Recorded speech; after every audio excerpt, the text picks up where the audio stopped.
All right, everybody, welcome to BO Boys for Monday, July 22nd. Fuck it, it's a raw feed. We're doing it live. I'm Clayton. Yeah, I'm Pat. So, Clayton, what an incredible weekend this was. Once again, we are here. It's a Sunday night. We're here Sunday, July 21st. Historic day today. I mean, Yes. everyone knows, of course, the big news that dropped today on Sunday that we had to get on mic to talk about. And of course, that historic news is that Twisters overperformed at the box office this weekend. So we had to talk about that. I mean, it's the only thing anyone could talk about right now. So we're going to talk about that. But Clayton, before we plow, I think just some other news up top we should talk about is that, of course, other than Twisters being number one, other huge news of the moment, the BO Boys live tour this fall. And, we got LA on October 8th, Scott Mendelson and Jeff Bock. We got New York City on October 22nd with Brett of the New Flesh, Sean Donnelly, Tony Zarrett. Huge show. Boston on November 16th. The tickets just went on sale a few days ago with our special guest, KIRK Minihane. Clayton, I want you to guess how many VIP tickets are still available for the BO Boys live at the Comedy Studio in Boston on November 16th. How many tickets, VIP tickets, do you think are available still? Well, I would have to think maybe 10, 15, possibly, something like that. So that's your guess? Uh, Yeah.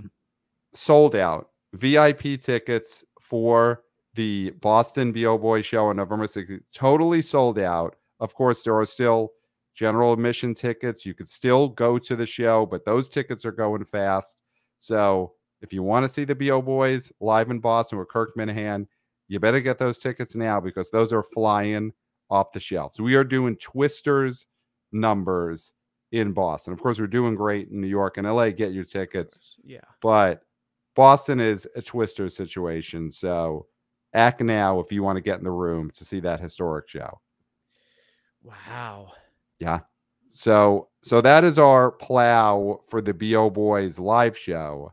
But can we get a box office plow, Clayton, for the weekend of Friday, July 19th?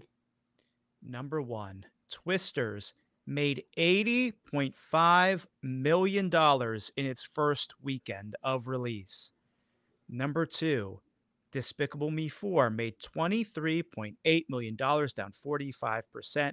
It's at $259.4 million in its third weekend. Number three, Inside Out 2 made $12.8 million, down 36%. It lost 190 theaters, but it's at $596.3 million in its sixth weekend of release. Number four, Longlegs made $11.7 million, down only 48%. It added 340 theaters. It's at $44.6 million in its second weekend. And number five, A Quiet Place Day 1 made $6.1 million, down 48%. It lost 485 theaters. It's at $127.6 million in its fourth weekend. And Pat, just to go to Okay. six. We can go to six here. Fly Me to the Moon made $3.3 million, down 65%. No theater change. It's at $16.3 million in its second weekend of release. Wow. Wow. Okay. So, I mean, let's just knock it out of the way. Fly Me to the Moon, number 6, 16.3 million after 2 weekends. I mean, that's a total bomb. Mm-hmm. These Apple movies, I mean, again, I'm glad they put it in the theater because it's better than nothing. But this almost is more like a Fathom event release than it is a real theatrical movie release Mm-hmm. in terms of promotion, in terms of the way people perceive this. I don't feel like people perceive this as being a real movie in a theater. It almost does feel like, are they in an opera? Are they in a one-night opera that's airing at various AMCs. It doesn't feel like Fly Me to the Moon is a real movie to the audiences. But it Now, is a real movie, but it doesn't feel that way. Okay, so we're going to get into this because we saw Twisters Thursday night IMAX, Mm-hmm. and we're going to get into what that experience was. Oh yeah, boots on the ground. But we were there, we were watching the previews, obviously, Mm-hmm. and the preview for Wolves comes on. Okay, you've got And to. Okay, well, let me speak. okay. George Clooney, Brad Pitt, done by the Spider-Man guy. This Yep. is his blank check. Yep. And I'm not the tone I like, not a fan, but the thing that really made me groan was when I saw it was an Apple Plus movie. I was like, ugh. It's other than Killers of the Flower Moon, their track record is terrible with what they're releasing in theaters. You do need to release movies in theaters. 100%. Release all movies in theaters. But you got to think about the quality of what you're releasing, because it's starting to get that stink of anytime I see an Apple Plus movie, I'm thinking skippable. This isn't going to be good. And that's bad. You want to have the sort of A24 feeling. Oh, I'll see that it's A24. And possibly what's happening with Neon, with Long Legs, and some of the movies that they've been releasing or are going to be releasing. You want to have that feeling of, oh, I'm going to give this a shot because of this, as opposed to, well, I already don't like this trailer and it's an Apple movie, so I know I'm not going to like it. Yeah. The Apple movies, though, I'm in a weird spot with them because they're doing the thing or making the types of movies that we say we want these studios to make. Star-driven. They're not IP. I mean, though Napoleon is in his way IP, but they're doing big novel adaptations. They're doing star-driven genre movies, like a Fly Me to the Moon is a rom-com, and the Wolves movie is a star-driven, action comedy.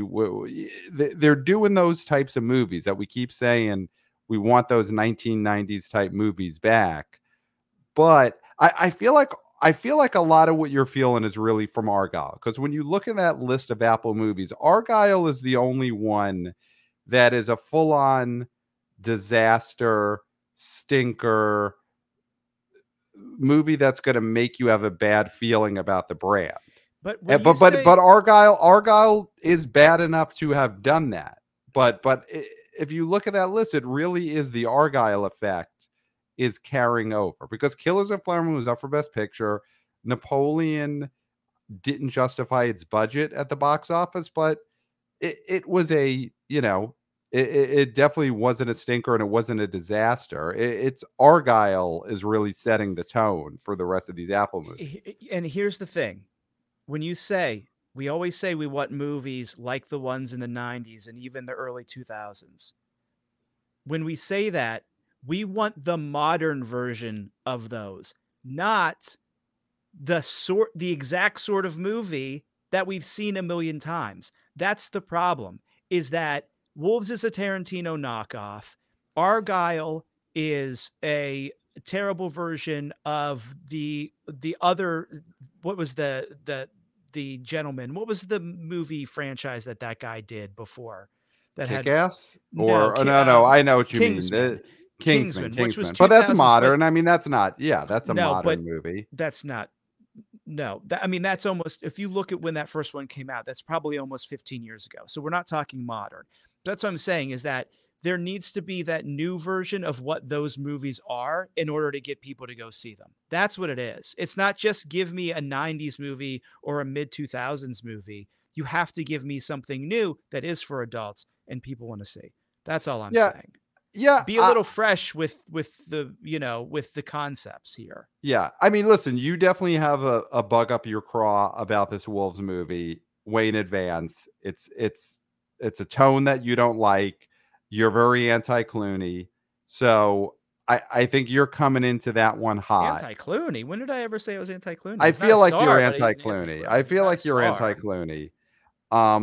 So you've definitely got a fixation on that movie. I'm not saying it's going to be a hit for sure, but I think Brad Pitt could make that a hit, and that's going to be a big test for Apple. That I do think Wolves will be a big test for Apple, because if that gets the kind of release that Fly Me to the Moon got and ends up in a similar box office as Fly Me to the Moon, if Wolves opens at 11, drops to 6 or 7 the second weekend, tops out in the 30s, then Apple's got a real problem, because a Brad Pitt movie right now that is which you assume is a crowd pleasing movie. It's not a what was the space movie he did, the thinky sci-fi movie, Ad Ad Astra. Astra.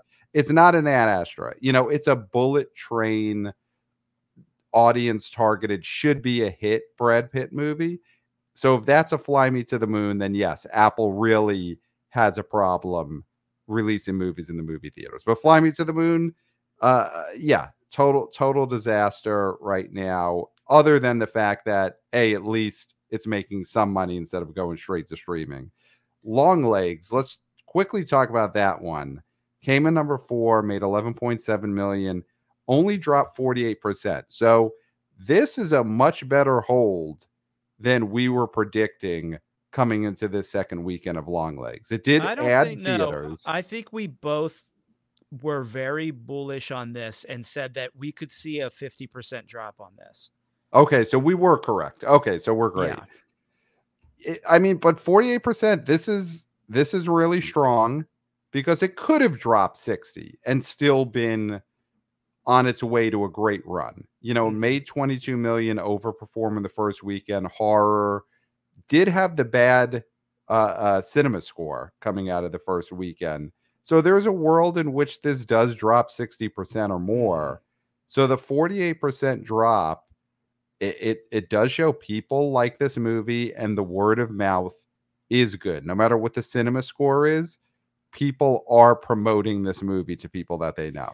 Because I think we talked about this either by the water cooler or on air, where when people see horror movies that disturb them, they say it in the cinema score that they were disturbed, and that looks like they didn't like it, but they like to be disturbed. Yeah. They'll say they didn't like it, but they did, and that's why they went. And I think that's the confusion sometimes with these horror movies that have a low cinema score, is that they're sort of faulting the movie for doing what it's supposed to do, but they'll still tell someone to go see it, because they'll tell a buddy, oh, it was screwed me up, I had nightmares, but you got to go see it. Right. I think this hold is a great validation for what Nicolas Cage was doing in this movie, because that's the real dividing line for audiences in this movie. That's the hook, is the way Nicolas Cage plays the hidden Long Legs character, and the fact that the hold was so strong, that validates his acting choices in this movie. And I think that's something, people say acting is subjective and you can't be qualitative. I think this box office, this hold, validated that Nicolas Cage made all the correct acting choices in this movie, because it's clear that people went and said, you have to see what Nicolas Cage is doing. Because if the drop was 60%, 65%, 70%, if the drop was 70%, I think it would be clear that Nicolas Cage made incorrect acting choices in this movie. Well, you got to think too, with this drop, this comes from a way higher perch than was expected. So, like you said, if it did drop 70, well, that would make sense because it went higher than we thought originally. But the fact that it dropped this low from the start, where it started at such a height, is amazing. And there was a question, whether Long Legs would have legs, or it would be one of those movies that was so buzzy, everybody wanted to see it, and then they all rejected it. And with this second week hold, this thing's going to have legs. Yeah. It just is. And I think even though Deadpool and Wolverine is going to come out next weekend, that is not going to impact this movie. Yeah, I think the runway for this movie is pretty clear until I mean, when does the Shyamalan Trap movie come out? It That's comes out August early. 2nd. Okay, so then you figure when that comes out, that pulls a lot of the audience, the gore hounds, uh, over The to horror it. But that's heads. still it's two more weeks. Hmm. That's still 2 more weeks where basically there isn't a real horror movie coming out, or at least the next weekend, and then the weekend of the second you get Trapped. So Hmm. no, long legs. No matter what it does, if tomorrow long legs for whatever reason every film reel of it goes up in flames and they lose all the thumb drives and it never makes another penny again at the box office, uh, that that movie will have still been a huge hit if it doesn't make another penny. So the fact that at this point you figure it's going to get it's at 44 million total, it's going to get itself to 70, 80 million. That's I mean, huge. that is a giant hit for Neon. That's great. um, it did make me quickly, because I was wondering, how did Smile do in its second weekend? Because I remember Smile opened up similar numbers. Smile opened to 22 million on September 30th, 2022. The second weekend of Smile, it made 18.5 million. Smile dropped only 18% in its second weekend. Just a reminder of what a phenomenon that movie was, and just how And big Smile 2 could end up being. and marketing. I mean, it came Yeah. down to spending the money, buying, paying for the Smilers to go to the baseball games. Hmm. That's what I mean. These companies got to market their movies. You got to market. Yeah. Yeah. Yeah. I mean, Apple, have the long legs team come in and sit down the Apple team and just do a presentation. This is what we did. This is how you should have advertised Fly Me to the Moon. Maybe don't show us ScarJo. You know, could that have helped Fly Me to the Moon if they, in all the advertising, and I know ScarJo, we all love her, one of the most charismatic, beautiful actresses ever, big movie star, all that, but maybe they would have been better off to hide her in the marketing, tease what is ScarJo going to look like, even if the movie itself is exactly the same movie that they ended up releasing. Just be like, man, just put a black bar over ScarJo in all the trailers, and just tease, you got to pay to see what she looks like in this movie. And then I'll at tell least you you. get an opening weekend out of it. The movie probably tanks in the second weekend, but at least there's that buzz of, man, they're putting black bars over ScarJo in the trailer. What the hell happened to her? You know, People can say whatever they want about Steve Jobs. All right. Hmm. But I know two things. If he were alive today, Okay. he would be completely yoked Yeah. and wearing turtlenecks with no sleeves to show off Hmm. his guns. Hmm. And he would be able to figure out a way to make these movies work in theaters. He just would. Hmm. Hmm. He was Hmm. a guy who had sort of a magic touch. And Apple, I have a lot of their products, and they haven't been as good since he passed on. So Hmm. there's no reason to have trust in Apple to do anything right without Hmm. Steve Jobs. Hmm. Hmm. Yeah, yeah. No, I was just thinking with the teasing. That is what they tried with Argyle. In that, who is Agent Argyle? That was a big tease.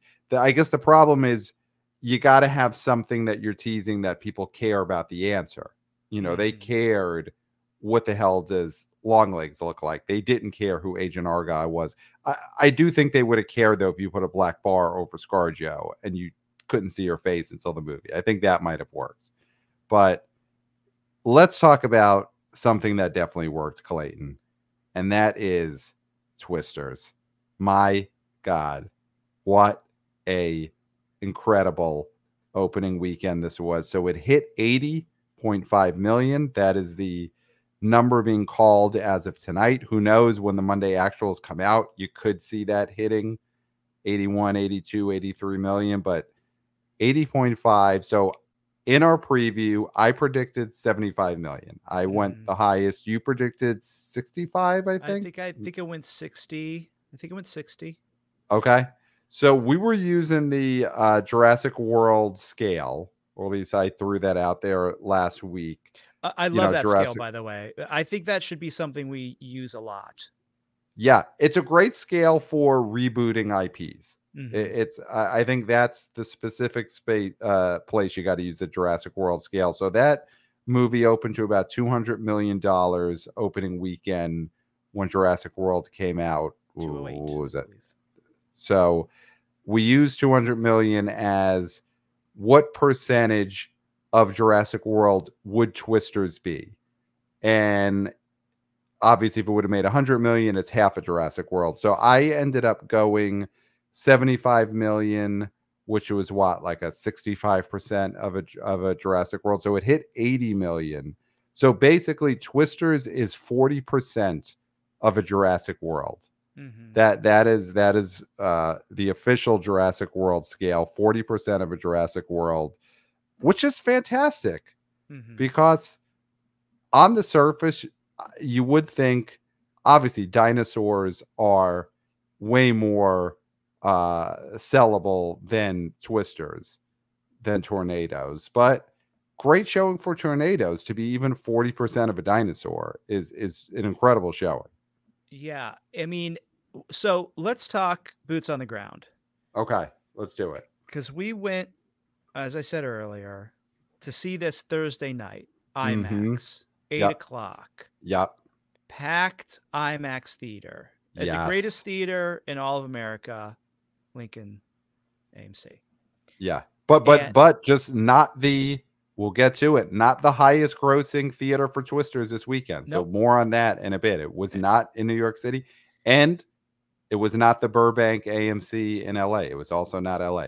We'll get to that in a bit. Continue with the boots on the ground report. So we were hyped for this. We were excited for this. And we sat down. And of course, as soon as the Nicole Kidman AMC intro came on, it was the bad one. It was the bad one. I wish it would have been the Yeah. good one because then people would have gone super nuts. Yeah. But people started clapping as soon as she was on screen. We knew this is a good Mm-hmm. crowd. This is a hot crowd. This Mm-hmm. is a Mm-hmm. crowd that's down to get Yep. down. Yep. And as soon as it started, everybody was locked in.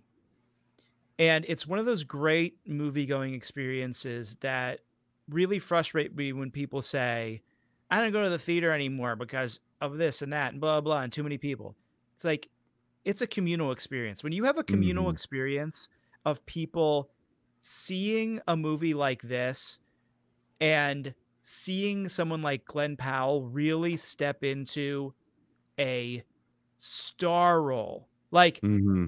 he is coming out this weekend as a star. This is a huge, I mean, this is like Yeah. Chalamet with the doubleheader of Dune 2 And Wonka. and Wonka. Yep.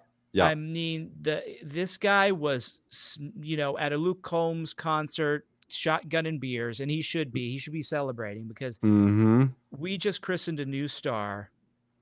And Yeah. then you've got Daisy Edgar Jones, Mm-hmm. who also has had a sneaky good box office. People loved her. They were invested in this duo as a Mm-hmm. couple, so much so that there's the controversy, and I don't want to spoil anything, but there's a controversy about this end of this movie.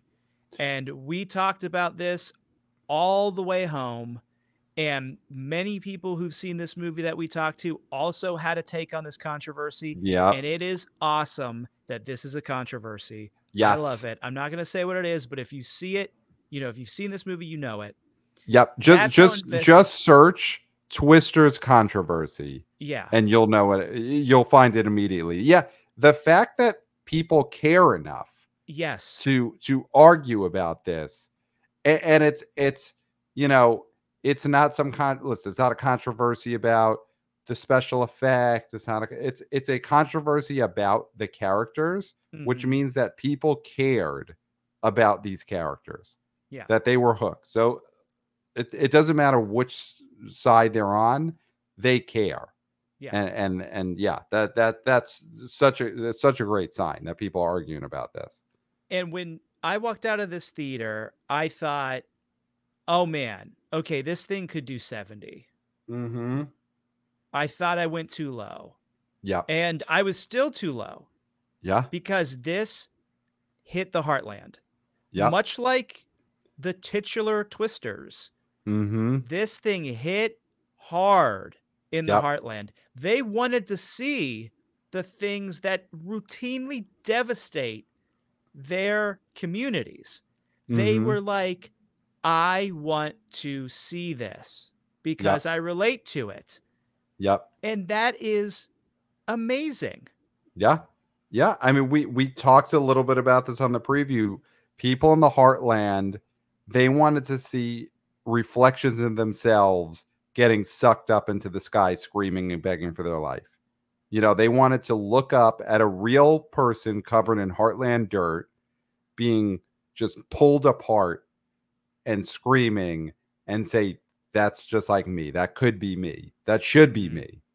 And Yeah. good for them. Good for them. Because listen, we are coastal elites and we have seen ourselves get blown up just time after time after time in blockbuster after blockbuster. And, you know, it's great and we deserve to see ourselves like that. Mm-hmm. But it's nice that people with cowboy hats also get to see themselves getting spun around by a natural disaster in a blockbuster. It's representation matters. Representation matters. Yes. And we saw just this, few weeks ago, Quiet Place Day 1 took place in New York. Yep. So we had our devastation. Yep. And now it's time for the middle of the country to have their devastation. I mean, Yes. I think that is great that we both get a chance to see where we live and our neighbors being thoroughly annihilated by either alien species or natural disasters. Yes. That is our right as moviegoers, that we all get to experience it. Yes. Yes. It really, you know, back in May, we were worried about this summer, but this really shows you what a balanced summer this is becoming. In that June, we saw New York City destroyed. July, we see Oklahoma getting destroyed. That's what you want out of a summer movie season, is to see the destruction of different types of parts of the United States. And I guess Deadpool and Wolverine, it'll be warehouses and gravel pits getting destroyed. Yes. Yes. So people who live inside of green screen studios will now get their representation with Deadpool and Wolverine. Yeah. People who live in airports that are closed down in nondescript locations, they'll get to say, oh, that's just like me. That's where I live. I live in a green screen studio in a tax-friendly city that is unnamed. So yeah, the heart, let's stay on the heartland stuff, because you mentioned Daisy Edgar Jones and an English woman, but she has got heartland cred. She has got plain Billy cred. She's got Earth Dog cred. You know, the Stacks love her because her other big hit was Where the Crawdads Sing, which was a big overperformer in summer of 22, right? July 2022, that made probably 70 plus million domestic. And that shows there's something about her and whatever this American accent that she does that just clicks with people. And, you know, now Glenn Powell, he had a hit with Anyone But You, him and Sydney Sweeney. He's got this hit with Daisy Edgar Jones and Twisters. If you're Hollywood execs right now, you got to start thinking of what is the movie that gets these three together. You know, that's a love triangle, adventure, whatever it is. I mean, this could be the one. I know KIRK Minihan, who's going to be, of course, our special guest at the Boston show, VIP tickets sold out. He's probably thinking right now, okay, you guys are saying these are movie stars. You're saying they're stars. Could they play lawyers? Could they make a hit movie playing lawyers? And I think you get Glenn Powell, Daisy Edgar Jones, and Sydney Sweeney as lawyers in the Stacks defending a wronged plain Billy. and, getting romantic. I think that's a lawyer Triangle movie. possible. Yep, love triangle in the stacks where they're all lawyers. Plain Billy has been wronged and they got to defend him or convict him or whatever.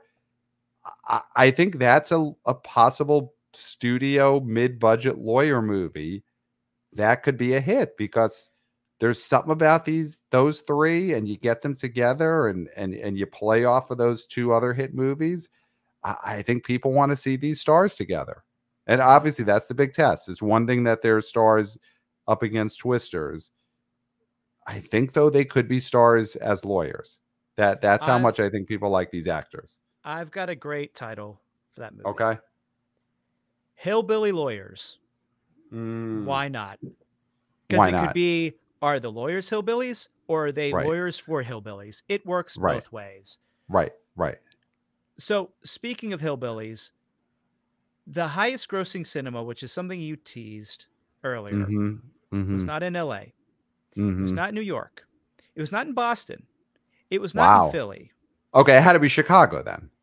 Not Chicago. Wow. Okay. It was Regal Warren in Moore, Oklahoma. Wow.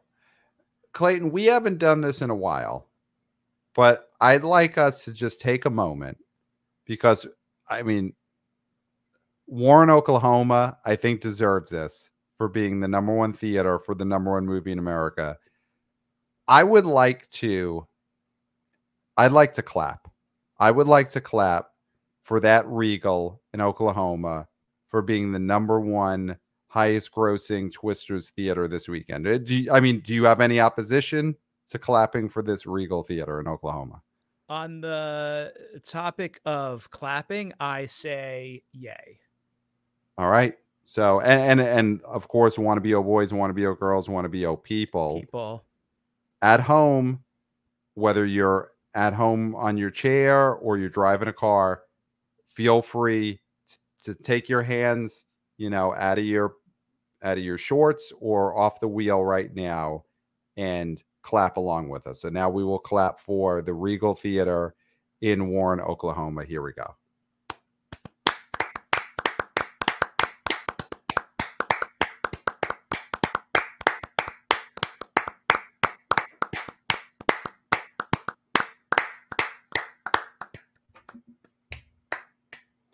Wow. I hope you really took that in, Warren, Oklahoma. And I'm sure there are listeners right now who attended a Twister screening at that Regal in Warren, Oklahoma. And this is for you. And I hope you clapped for yourself just now. I hope you joined in and knew that you were the ones who were being clapped for. Now, there's a quote in the Anthony D is for Disney D'Alessandro's write-up.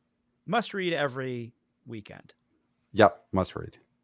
And according to one motion picture marketing maven, we don't know who this maven is, but they said about Universal's campaign, they sold fun. And you know what? They did. Yep.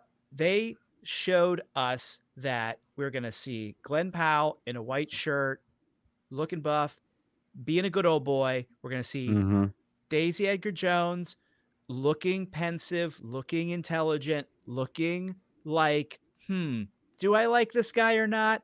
We know you like this guy. Right. That is fun. Plus, all the Twisters, the big trucks. This movie sold fun, and the other thing about it is it delivered fun.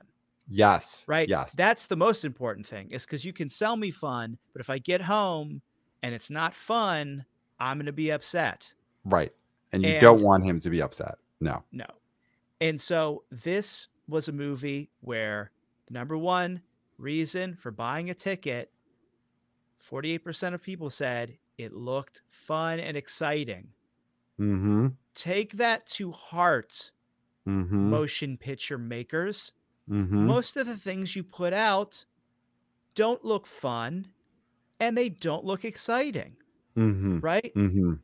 So those are two things that you would think are basics when it comes to these sort of big tentpole movies, but Mm-hmm. they're not. Right. Right. Yeah. A lot of these blockbusters, they look like work. They Mm-hmm. look like memory tests.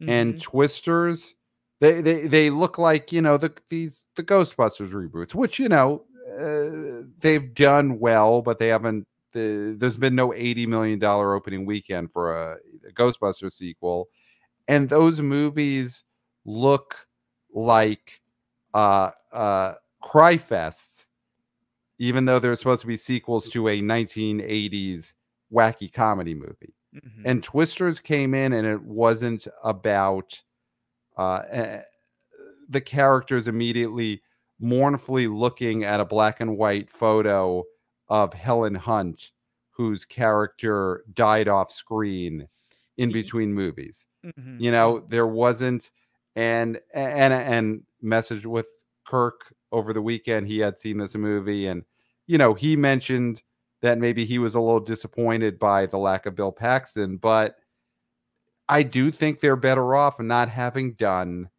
the Harold Ramis ghost with Bill Paxton in this movie. Yeah. To not do the overly dramatic, Bill Paxton ghost comes in, they look up at a Twister together, they charge up the proton packs, which of course proton packs weren't in the Twister movie, but they're like, let's get him in here. Mm-hmm. This wasn't a sad, weepy movie about the emotional lore of the original Twister. It was Mm-hmm. just a fun summer action movie with new stars. And young people responded to this. Mm-hmm. 18 to 34 showed up at 46%. Mm-hmm. And think about that, because most of those people had not been born when the first one came out, or were Mm-hmm. very, very little. Mm-hmm. So the the best grade for the movie was under 25 female, Wow. which gave it a 94%. But there Wow. weren't that many. 11% came. But here's the thing. Mm-hmm. Those 11% are going to tell other under 25 females to go Yep. see this, right? Yep. Also, Yep. big movie for couples and Wow. groups of people, Mm-hmm. right? Mm-hmm. So that's the other key element. You're going to bring your partner or your significant other or your boyfriend Mm-hmm. or your girlfriend or your friend. Yep. You're going to bring multiple. Say you have multiple of those people Mm-hmm. in your People. life. Bring them all. You're Bring going to them all. bring them all. Yeah, and these younger people, God bless them. We only talk in terms of 2 tickets when we're saying a couple. Nowadays there's thruples, there's fwuples, there's all sorts of relationships. And so a movie like this that targets a fun night for people in a relationship could be selling more than 2 tickets. Mhm. And I think that's a great thing about these young audiences now, is that it's not just 2 tickets anymore No. with some of these relationships. And so Mhm. something like Twisters probably did capitalize on that. And we're take into account IMAX tickets. You're selling IMAX price tickets to a thruple or a fwuple or a full-on A cuddle couple. party. Yeah, a couple. It's now we're talking hundreds of dollars of tickets sold to just Mhm. one, bedroom, basically. So again, that's the key to this romantic star power of a Glenn Powell and a Daisy Edgar Jones. They're getting these young fwupples to buy 4, 5, 6 IMAX tickets, and then they go home and they do whatever, which is great. Everyone wins. Whatever. Do Whatever. whatever. So in this movie, Clayton, Glenn Powell plays this cocky guy who goes in there, and he and his gang, his friends, they get in the middle of all these Twisters, but it's for a reason. they are YouTubers. Mhm. So that is a big choice. In the first movie, I think everyone was scientists, and in this we reveal everyone, they take this seriously. They know the science Mhm. behind it. But Glenn Powell and his crew are YouTubers. Do you think that had an effect on why young people came out and why young people like this? Because he has a modern job. Mhm. And I think it was positive that they were not podcasters Mm-hmm. because, as we know, Yep. podcasters and gamers are not rootable antagonists in movies, right? Okay. Where Well, maybe I, they're antagonists, but probably not rootable protagonists. You could have a villainous podcaster. yes, you could have a villainous gamer. That's exactly what I'm saying is that Yeah, yeah. as a protagonist, I Mm-hmm. mean, we saw this with Gran Turismo, or what was that? No, that was the movie that Yeah, came out with the Gran Turismo was a gamer as a hero. uh, was it? There was the Clint Eastwood movie as well. Was called. I might be confused with it, but yeah, Yeah, Gran the Turismo. Gran Torino is the Clint Eastwood Gran movie. Torino. Gran There we go. Turismo. Okay, sorry. Yeah, There we Gran go. Turismo is the gamer as a hero movie that Okay, so bombed. we Of course. see. Of course, and just with the disclaimer, because I know right now Danny Escamalaji of I Screen, You Scream, number The number 4 4. movies. He of course is going to point out Gran Turismo was a bomb at the box office because of the SAG strike and they couldn't promote, and not Mhm. because it was a game, not because a gamer was a hero. So with that disclaimer, sure, but that was a movie in which a gamer is presented as the hero, and the movie didn't do well at the box office. So, what I'm saying here is I think that a YouTuber as a protagonist is a big deal.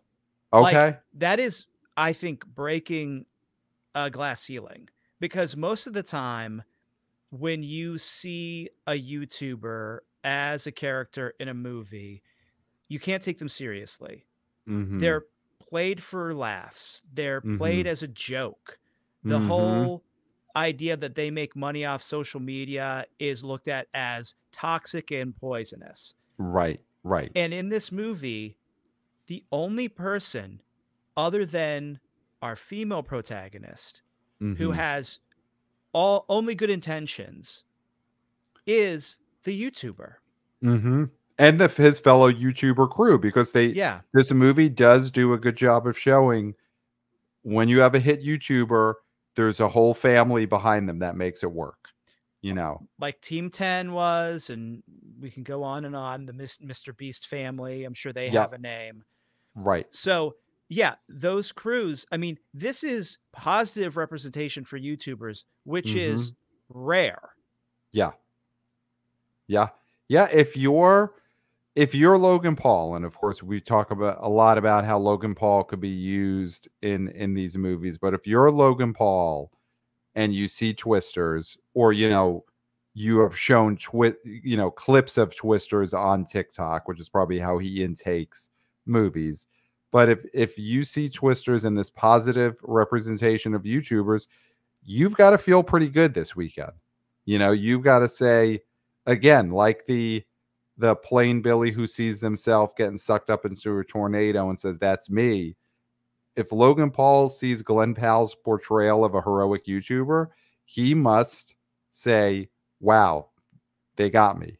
They got me. They saw me. I'm seen. Finally, Finally, I'm someone seen." sees me, Logan Yep. Paul. Yep. Yep. Finally, he could say that. Finally, So, he's seen. yeah. And we talk a lot about how he could be dropped into these movies, and it probably is a net benefit, even though he has all the star power, he has all these fans, that they didn't put Logan Paul as a cameo in Twisters in the YouTubers gang. Mm-hmm. That they created their own YouTubers characters without having to go to the cameo route. Mm-hmm. Yeah. So, but he could watch this, and his crew, I think more importantly, Logan Paul's crew, Mr. Beast's crew, they could watch this movie Twisters and say, wow, they showed it wasn't just about the one person in front of the camera. It's about the whole gang. So yeah, Twisters really did just show a diverse representation of America.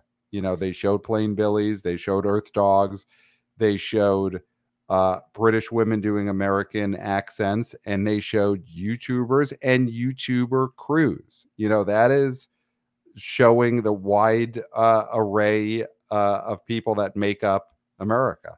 And she was a New Yorker in this movie. I mean, she was an Right. adoptive New Yorker. Obviously, she was from the Stacks. She was a Plain Billy. Yep. But let's talk diversity demos really quick. 51% Sure. Caucasian, 26% Latino and Hispanic, 10% Black, 9% Asian American. I mean, 43% of all tickets were PLFs and IMAXs. Wow. And let's just quickly, I know we're going to beat this drum over and over again, but we must, Yes. because there's always a new listener. Every episode, we have multiple new listeners. And so they need to know about this and the tragedy of Twisters, a movie that opens to $80 million, not having enough IMAXs next weekend. Yeah. Because Yeah. Deadpool and Wolverine's going to come in, and just like how the two Twisters can choke each other out, Twisters is going to get a little choked out because it's not going to have those IMAX screens. Now, I will say, we do need more IMAX. We need more PLFs. I do think this is a movie you can see on a regular screen if you must, just because of the human element of it. Yeah. I think the human element makes this a movie you can see on a smaller screen, unlike most superhero movies, most pew pew pew Star Wars movies, things like that. This movie you could watch in an intimate Star Wars setting. movies? Oh, Movies. okay. Movies. They I used mean, to be movies, yeah. They used to be movies. That's right. Star Wars used to be movies. Wow, I totally forgot. Ago, in a galaxy far, far away, they actually opened in theaters and did pretty good business. Wow, you're right. That TV show Star Wars did used to put out movies in movie theaters. Wow, interesting. I know. Yeah, that's the kind of historical look at box office that you don't get on other shows. Other shows don't bring up the fact that the TV show Star Wars actually used to be a movie series. So that's why you do have to listen to the BO Boys to learn things such as that. So it is a shame that we're not going to see a second weekend of dominating IMAXs for this film. Yeah. But I do think it's still going to do really well because people are going to see it. And the honest truth is, when you look at who went to see this movie, it was the middle of America. Yeah. And there's not a lot of PLFs. So they went despite not getting PLFs and IMAXs, which we need to give them. I mean, that is something that we as a nation should all agree on. Yeah. In this time of, tumults. Yeah. The one thing we can all agree on is IMAXs and PLFs for every American. Yes. Accessible, safe IMAXs for every American. Yes. And, the BO Boys live tour this fall, New York, LA, Boston, that is going to be, we're not doing this show just to entertain. I mean, we got to go to Oklahoma now. It's a possibility now, which wasn't the case, I would say, on Thursday. But here we are Sunday night. A BO Boys live show in Oklahoma has now become a possibility because of what they did at that Regal, being the #1 theater for Twisters this weekend. But our live show, our live tour, it's not just about entertaining the crowds. Of course, that's a huge part of it. But it is about advocating for change in the box office and the theatrical business. So we've got a purpose with the store. So you got to be a part of that. And part of that is, yes, IMAXs for every city, every town in this country. So one last thing I want to bring up on Twisters, Clayton, is the popcorn bucket. I mean, do you have a second to talk about this popcorn bucket from Twisters? So I'm trying to get it up here because, of course, we are YouTubers, and you know, Hey hey guys. guys, hey guys. So I did get this popcorn bucket as part of the uh we bought the Twisters popcorn. I'm trying to stall here because I'm trying to get the file up. Yeah, has there ever been a longer explanation for purchasing a bucket at a concession stand than the one that you just gave? I, I And don't I don't know if there has been. So let's see. I'm what are we bringing it looking up. at? We're looking at, Looks there like we a hall go. of mirrors. Are you seeing this bucket? Can you see the bucket now? I am. Okay, so this is the bucket here, Clayton. Do you see this bucket? I'm very So that familiar with that's this what bucket. I ate from this bucket.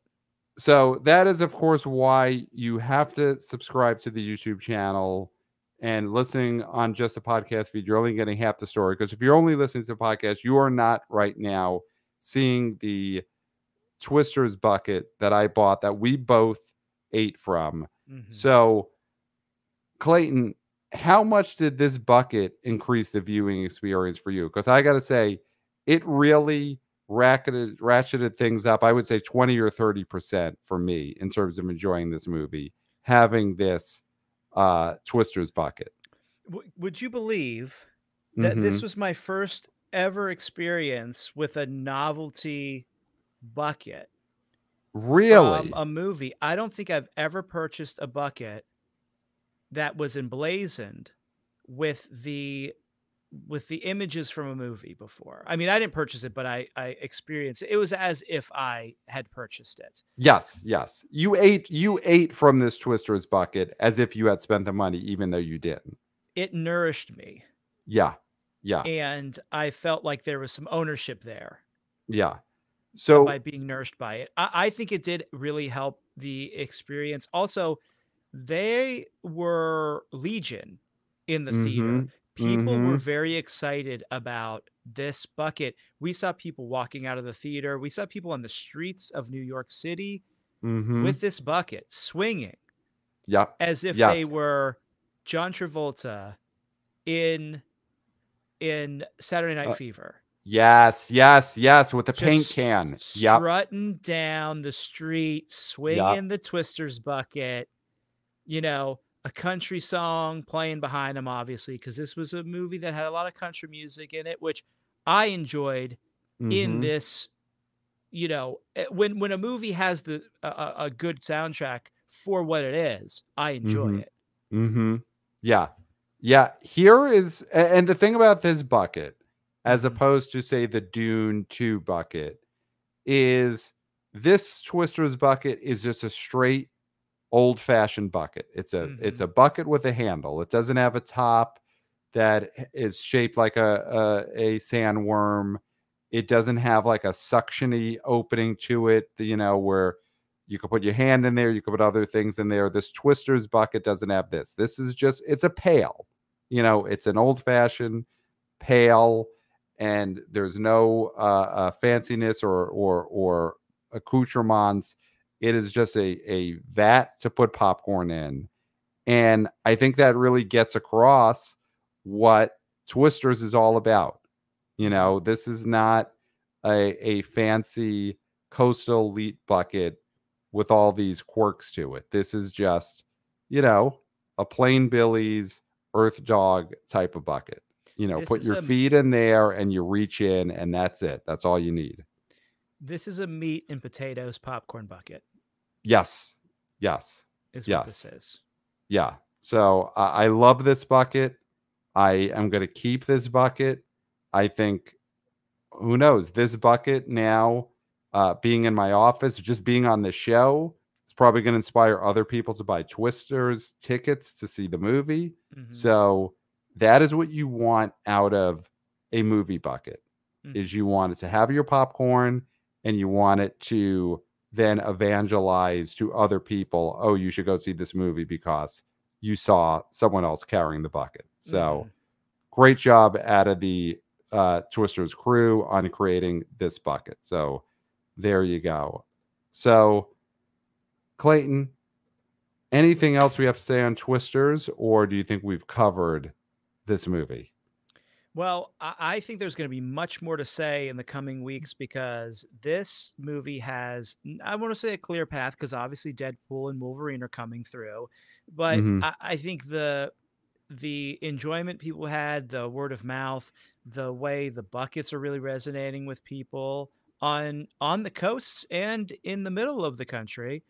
Mm-hmm. I think that this movie is going to have long legs. We're seeing, Yeah. two movies that are just going to be playing. I mean, talking about Toys. I mean, Inside Out 2 is still playing. I mean, that's the thing. Yep. That thing is still going. So Yep. we have movies that are just continuously playing, and people are coming, and they're not. And then people are coming for big openings, but they're also coming week 2, 3, 4, 5. So like this is good.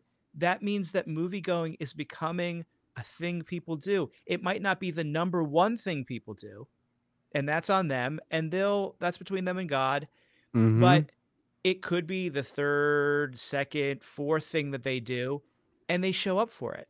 And that's Mm-hmm. why we need these PLFs, we need these windows. I Yep. mean, I We just, need these windows. Yep. We need these windows. Yeah, right, sure. the ace We is need longer windows. Yep. Ace just perked up, but we need these windows because people will come if the windows are there. But Yes. if Yes. there's no window, people can't see. Yeah.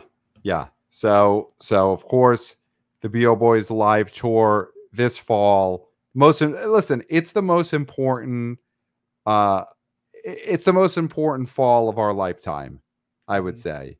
And the BO Boys are going across the country to fight for the future of movie theaters. Now, Clayton, the listeners of this show now have a chance to be a part of the live tour. Of course, you could attend it if you're in New York, LA, or Boston. But if you're not, you could be part of it by being part of a video that we are going to show at the live show. So I'm just going to say this. If you want to be part of this very special, very important video for our live tour, email us, theboboyspodcast at gmail.com. Just put subject line, I want to be in the video, and that's it. Let us know if you want to be, and then we'll tell you how you could be part of a very important video that is going to be part of the BO Boys live tour. So email us, theboboyspodcast at gmail.com, and let us know that you want to be part of this very, very important video. We actually do have some emails, Clayton, in the that we've gotten recently. Do you want to, let's see, quickly from Danny? He did have his prediction for Twisters and he went 56 million. So that was his prediction last Wednesday and he went 56 million. So, I mean, again, it just shows how this movie blew away everyone's expectations. Mm-hmm.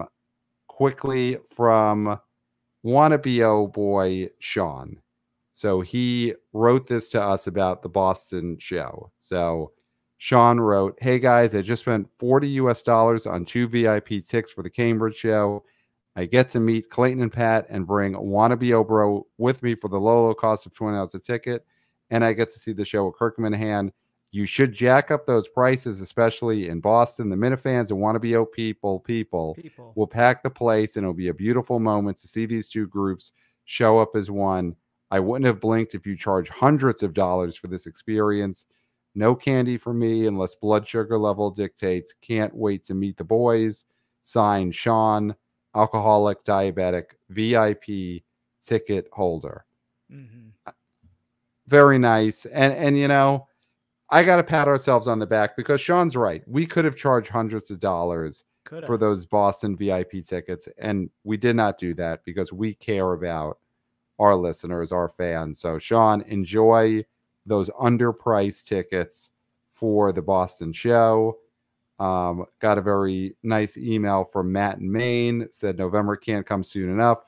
I know it's going to be an amazing live show. Got my VIP tickets to your Boston show. Extremely excited for it. So people are getting excited about this, Clayton. This is going to be an incredible live tour. So be a part of it. The theboboyspodcast at gmail.com.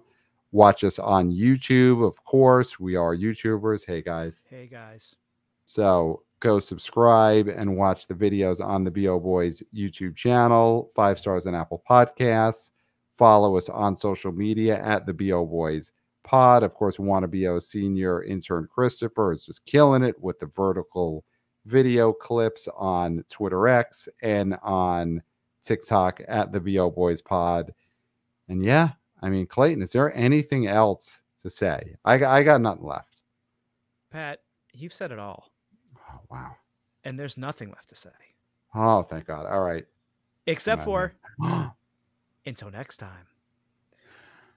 We'll smell you at the